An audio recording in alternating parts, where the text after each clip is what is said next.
Salutations everyone, and welcome to What Mattered, the show where I tell you what mattered in the news this week. No time for jokes because we have too much to cover.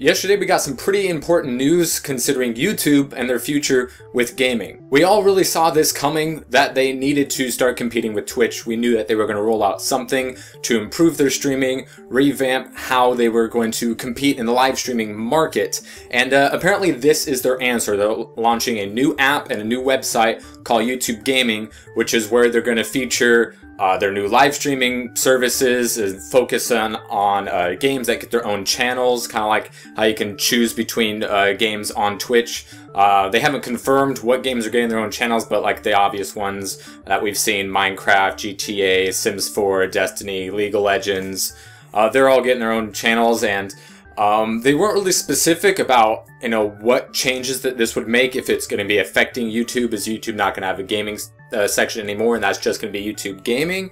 Our channel's going to be transferred over because it's like a different website. The people that we watch, are they going to be transferred over there?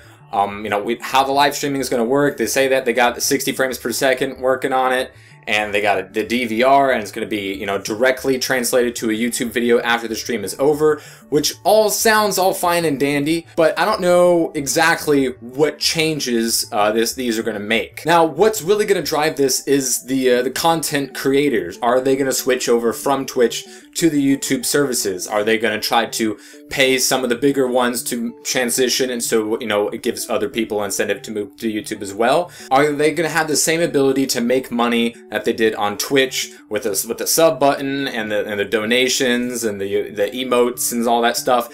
Doesn't seem very likely. Twitch is huge right now, and it's only going to get bigger before something can try to compete with it. YouTube is the obvious answer, especially since we know that they were going to start revamping their live streaming services just to compete with Twitch, since now Amazon bought it from under their nose. So it's going to be an interesting thing to see, especially as more details roll out. It's going to be coming out in this summer, starting in the UK and the US, so we'll talk about it again then, I guess. So thanks to Game Informer, we learned a lot of new information about the Halo 5 campaign, and it is awesome. Master Chief's blue team will be joining him in the campaign, which is absolutely fantastic. I totally geeked out when I saw that.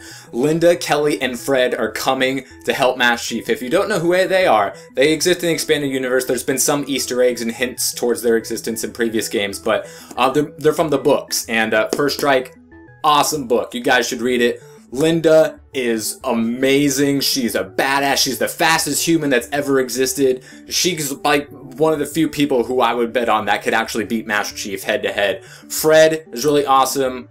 Really cool. Kelly is fantastic. Master Chief says that she is like the best Spartan there is. She's the best sniper. Her personality is like really cool, and they're awesome, guys. So read the book, any of the ones by Eric Nyland, Ghost of Onyx as well. And I'm so excited. They're each going to have their own loadouts in the co-op. If you play single player, you're Master Chief, and they'll appear in cutscenes and stuff. But if you play co-op, you can play Linda or Kelly or Fred, and they each have their own loadouts, which is cool because they have very specific sets of skills. You have Linda, who's a super duper fast badass. And then you have Fred, who's a really cool leader, really likes his guns. And then you have Kelly, who's like the best sniper ever. So I'm like so excited to play some 4-player co-op, with Master Chief and Linda and Kelly and Fred. And we all know that Agent Locke is looking for Master Chief, and he gets his own fire team as well, with 3 newer Spartans, as well as an ODST, one that we are familiar with as well. Buck from Halo 3 ODST, voiced by Nathan Fillion. So that is really, really cool news. Super excited. Did not see this coming whatsoever. So in case you guys aren't familiar with these characters, you're going to know what I'm talking about when this shit launches. You're going to be like, damn, this is pretty cool. In Daredevil news, the showrunner we know is not returning for season 2, which season 2 wasn't planned, but then the first season is like the biggest show on Netflix, even bigger than House of Cards or Orange is the New Black, and he's going to be writing the Akira movie reboot, which has been in gestation for like 1,000 years. So is the Ghost in the Shell movie. It's like whenever it comes to adapting anime, it never works out. Everything's left in gestation. This Akira movie has been trying to be made for decades. The Robotech movie has been trying to be made for decades. The Ghost in the Shell movie has been trying to be made for decades. And like every year we hear about it. Oh, maybe, and then it just goes away again. So, you know, don't get your hopes up. Also, we have been told that Jon Bernthal will be playing the role of the Punisher in season 2 of Daredevil, which is really cool. Definitely did not see that coming. I don't know if he's going to start off as a villain and then be like, you know, then they learn that they're both on the same side, or as like he kills some. It's like there's so many different directions that they can go. You know, the Spider-Man route where he starts off as the villain and then Daredevil, you know, takes him out or, you know, converts him into a hero.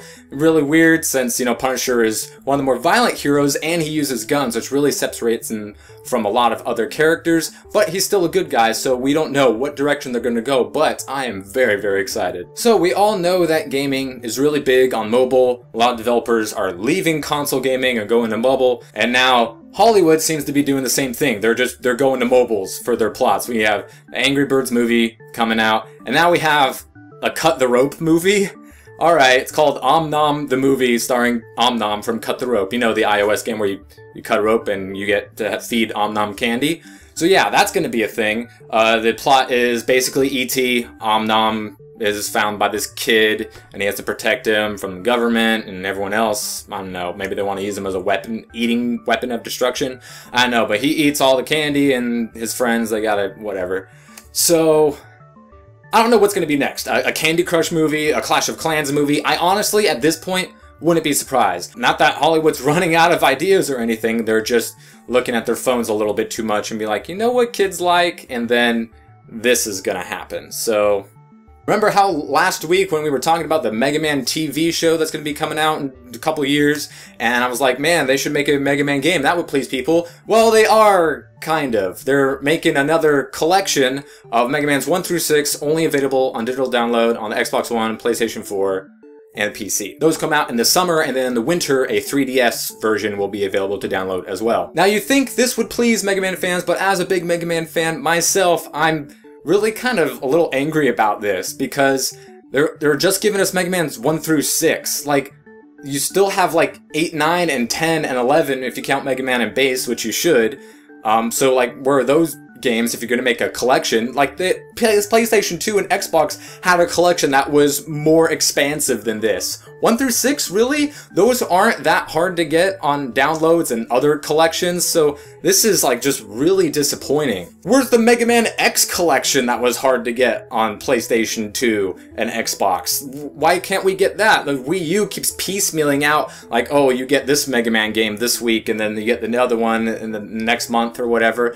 Like, if you're gonna give us a Mega Man collection, give us more, and give us ones that we can't get in other ways, or at least as easily as 1 through 6. Or make a new Mega Man game, but, you know, I mean, we have Mighty Number 9 coming out, so I guess that's, you know, that's just as good. So, as I told you guys a couple weeks ago, the Nintendo World Championship thing is happening. Qualifiers at Best Buys. There are going to be 16 people for a finals that they're going to have, and I assume like live stream or record or something. And only 8 of the finalists will be in the competition, so I was wondering who were the other 8 people going to be? Were they going to be, you know, speedrunners, professional gamers, celebrities? Well, actually, yeah, they are. I was right. We have a lot of speedrunners and a couple of celebs, mostly speedrunners and some huge ones too. We got Cosmo, we got Sinister1, we got Trihex, a lot of big speedrunners in the community, as well as some guy from Smosh Gaming. I don't know Smosh, so I don't know who this guy is. And also Aaron from Game Grumps. So, I mean, that's a pretty, you know, good mix. Mostly speedrunners to give, you know, the competitors who won their qualifying rounds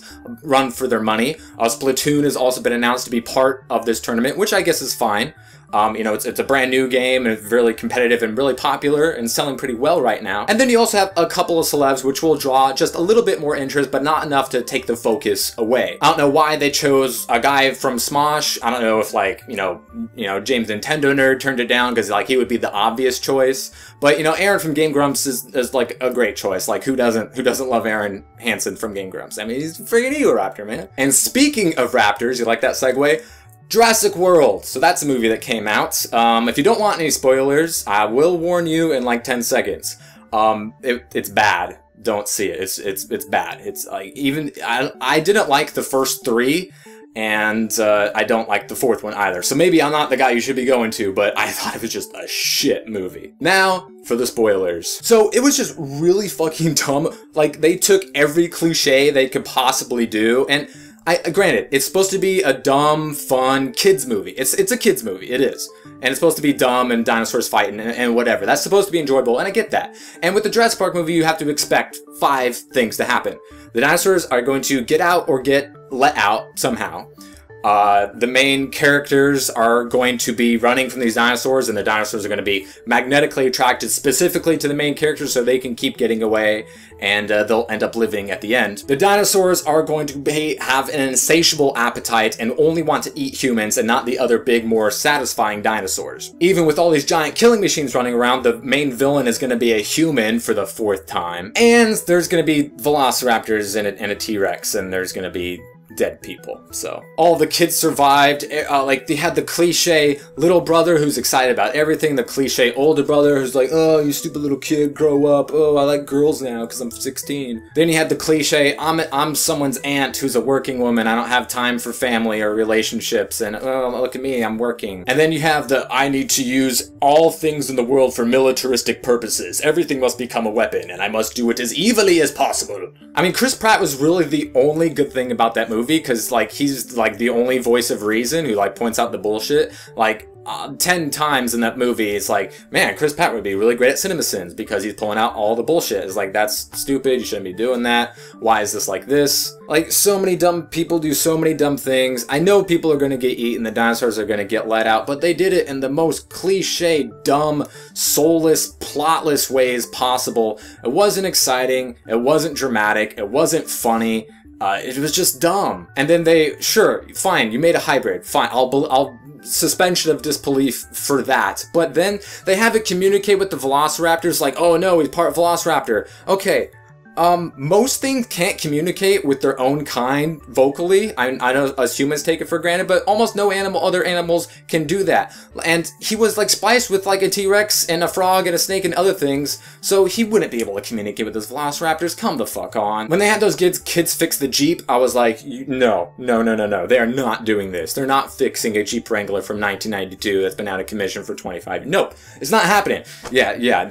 Remember when we worked on Granddad's Malibu? Bullshit. A 16-year-old and a 10-year-old fixed a 25-year-old car that, yeah, sure, you took a battery from an ATV and it happened to work, the spark plugs were still working and the oil was still good, sure, fine, genetically make your dinosaurs, but no way a 16-year-old and a 10-year-old are fixing a 92 Jeep Wrangler. Nuh-uh, not having it. Not having it. They had the pterodactyls in this dome and there wasn't an attraction there, so like, why are the pterodactyls even there? Unless to get out like they have in the other movies. They had the velociraptors still freaking 10 feet tall instead of like the 2 feet tall covered in feathers that they were. So yeah, the movie, it was just bad, cliche, not good on any fronts, but I thought the first 3 were shitty too. Even the first one. I think they're all bad movies. I just think they are. So that's just my 2 cents. And I enjoy movies. If you guys watch me, you know I enjoy movies. I watch a lot of movies. Watched over like 120 of them in the last 2 years. So yeah, this one was just bad. Anywho, the Blowfish, that is what mattered this week. If you'd like to know what matters in the future, you can hit the subscribe button, like the video, leave a comment on any of the stories that I brought up so far, and I will see you guys next time.